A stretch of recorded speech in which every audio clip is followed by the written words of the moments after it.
आपण पाहत आहात भारतीय जनमत, आपला चॅनल।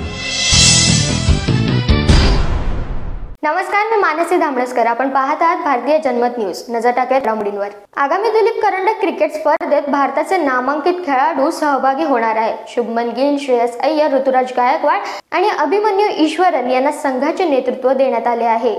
रोहित शर्मा आणि विराट कोहली यांना या स्पर्धेतून सूट देण्यात आली असून स्पर्धेची सुरुवात 5 सप्टेंबर पासून बंगळुरू येथे होणार आहे।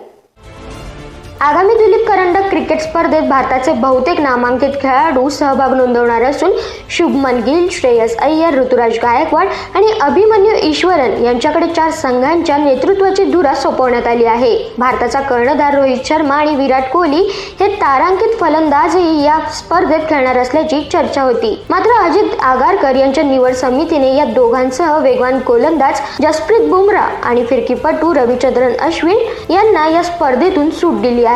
दिलीप करंडकातील पहिल्या फेरीचे 4 दिवसीय सामने 5 सप्टेंबर पासून बंगळुरू येथे खेळवले जाणार असून देशांतर्गत क्रिकेटच्या नव्या हंगामाची सुरुवात ठरेल।